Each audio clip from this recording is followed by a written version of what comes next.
Good morning children. आज मैं आपको संचयन पिछले दिन बताए थे कि आपको संचयन में 3 कहानी है। पहला कहानी है हरिहर काका, जो कहानी कि आपको हाफ ईयरली तक एक ही कहानी पढ़ना है। तो हरिहर काका कहानी को हाफ ईयरली तक पढ़ाना, इसलिए मैं कुछ पेज उस चैप्टर का पढ़ा रही हूँ।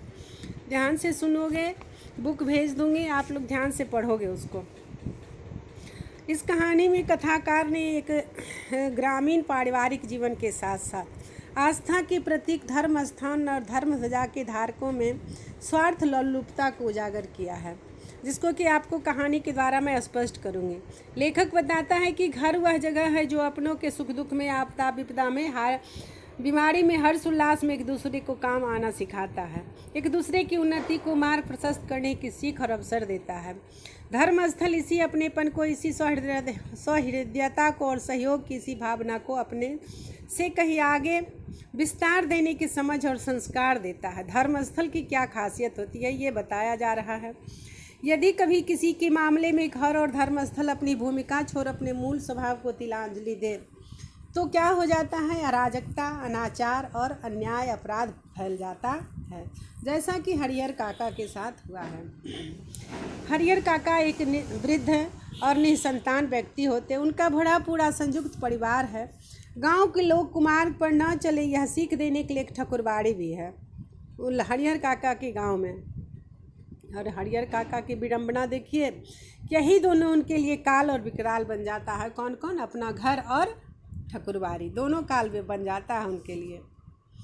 परिवार और मठाधीश यानी मंदिर के जो पुजारी होते हैं उसको मठाधीश कहा जाता है।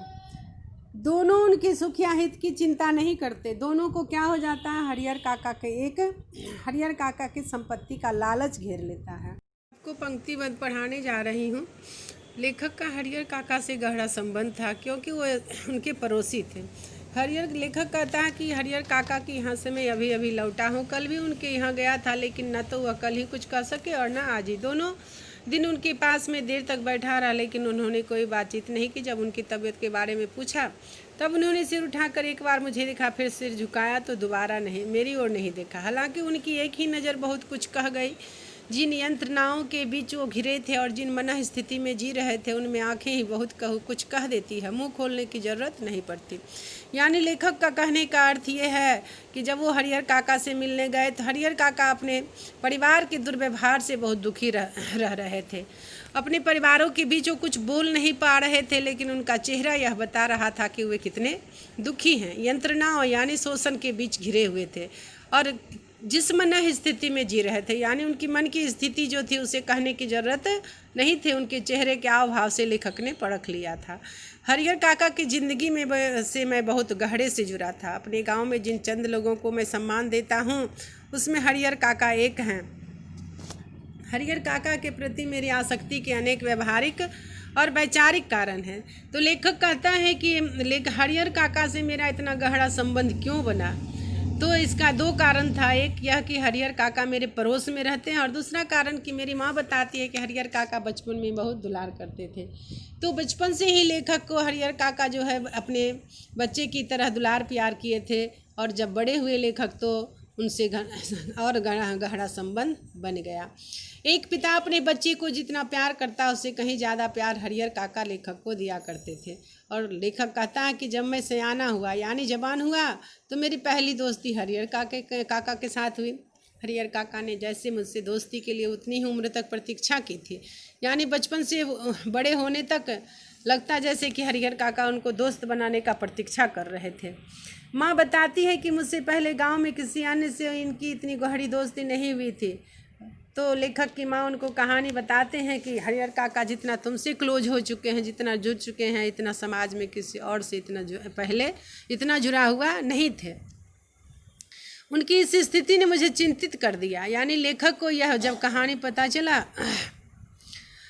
तो खूब खुलकर वह उस दिन के पहले, जिस दिन लेखक काका से मिलने गए थे, उस दिन के पहले जो है हरिहर काका उनसे कभी कुछ छिपाते नहीं थे, खुलकर बातें करते थे। लेकिन अब जो है फिलहाल वो कुछ कहना बंद कर दिया। उनकी स्थिति ने मुझे चिंतित कर दिया। लेखक को बड़ा चिंता होने लगा कि हरिहर काका चुप चुप सा क्यों रहने लगे हैं, जैसे कोई नाव बीच मझधार में फंसी हो और उस पर सवार लोग चिल्लाकर भी अपनी रक्षा न कर सकते हों, क्योंकि उनकी चिल्लाहट दूर तक फैले सागर के बीच उठती लहरों के तरंगों में विलीन हो जाने के अतिरिक्त कर ही क्या सकती है।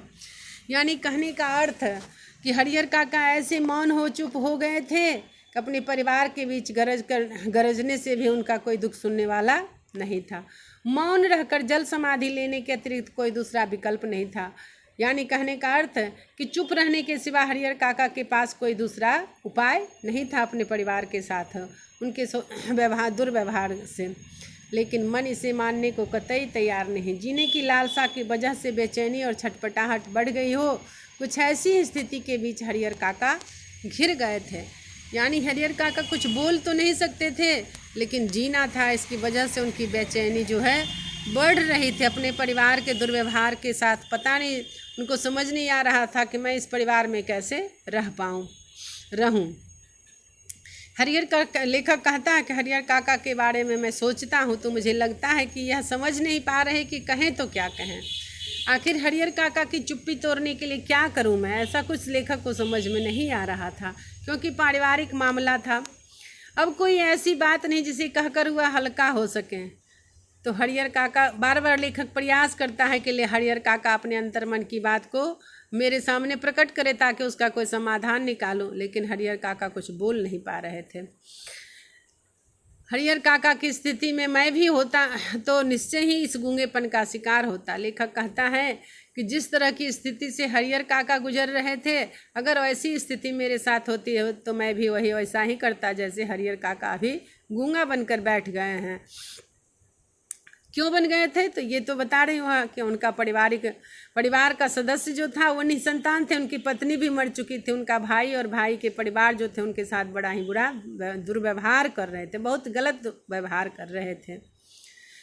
गलत व्यवहार क्या करते थे आगे पढ़ोगे कि भाई लोग तो उनका बड़ा ही, अब उनकी धन संपत्ति के लिए बड़ा ही इज्जत करता था, लेकिन उनकी पत्नियां लोग जो थी उनको सूखी रूखी रोटियां खिलाया करती थी, जिसको कि वो अपने भाई के पास कभी प्रकट नहीं किया करते थे और मन ही मन उसे बर्दाश्त कर लेते थे।